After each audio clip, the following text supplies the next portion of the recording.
Hi, I'm Randall Johnson. I'm reading Chapter 5 of Cannery Row. Western Biological was right across the street and facing the vacant lot.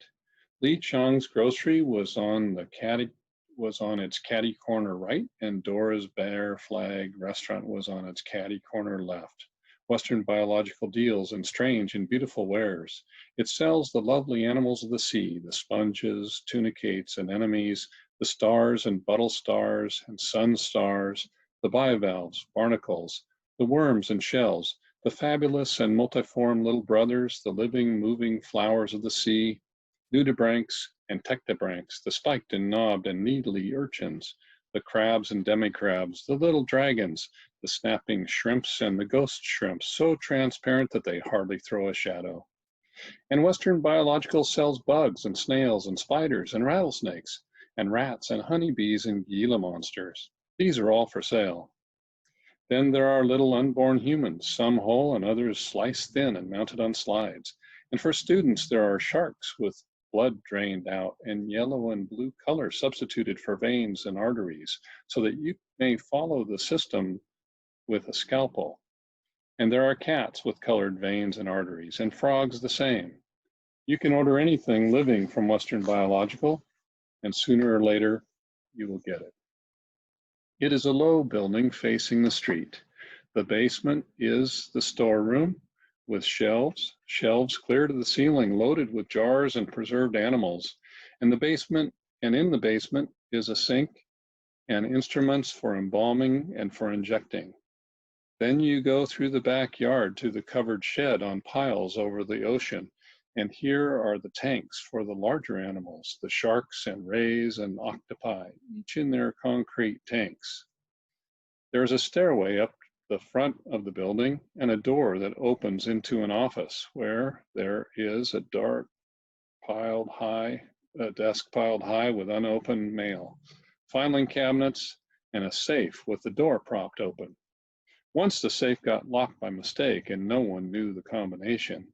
And in the safe was an open can of sardines and a piece of Roquefort cheese. Before the combination could be sent by the maker of the lock, there was trouble in the safe. It was then that Doc devised a method for getting revenge on a bank if anyone should ever want to.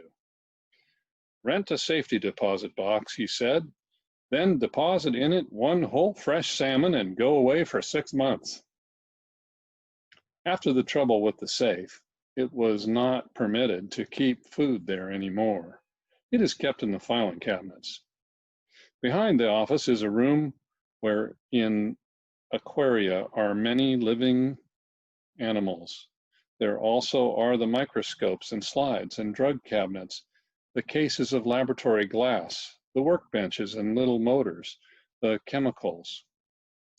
From this room come smells, formalin and dry starfish, and seawater and menthol, carbolic acid and acetic acid, smell of brown wrapping paper and straw and rope, and smell of chloroform and ether, smells of ozone from the motors, smell of fine steel and thin lubricant from the microscopes, smell of banana oil and rubber tubing, smell of drying wool, socks and boots, sharp pungent smell of rattlesnakes and musty frightening smell of rats.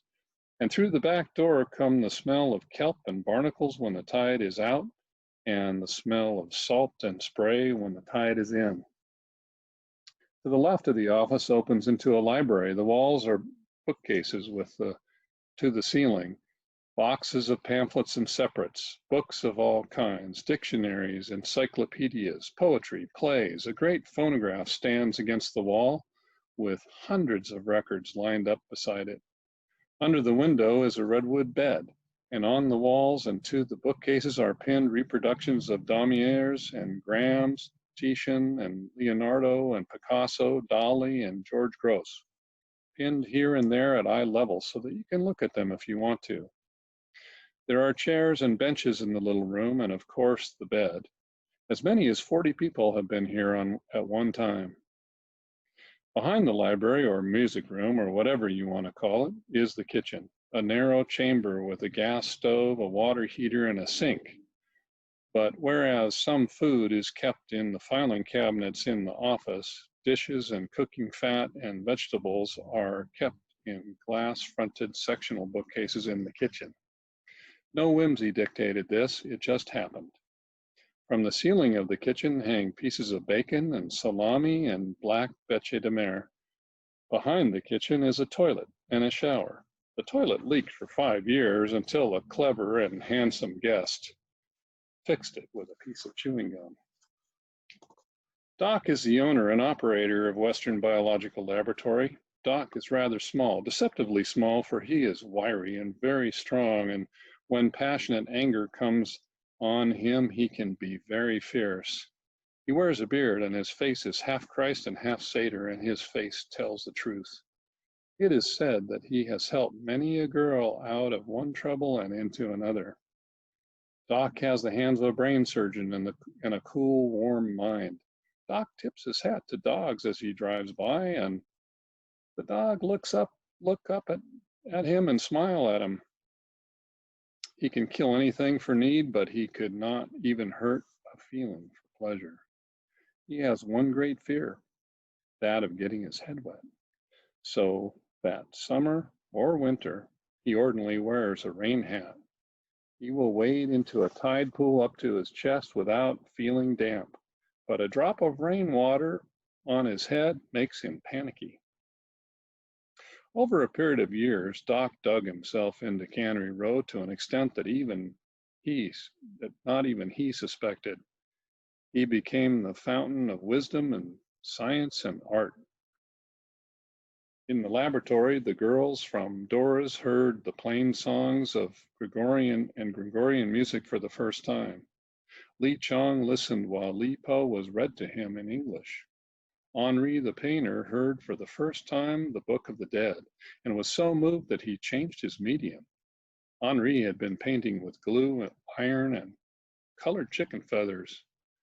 But he changed, and his next 4 paintings were done entirely with different kinds of nutshells. Doc would listen to any kind of nonsense and change it for you into a kind of wisdom. His mind had no horizon, and his sympathy had no warp. He could talk to children, telling them very profound things so that they understood.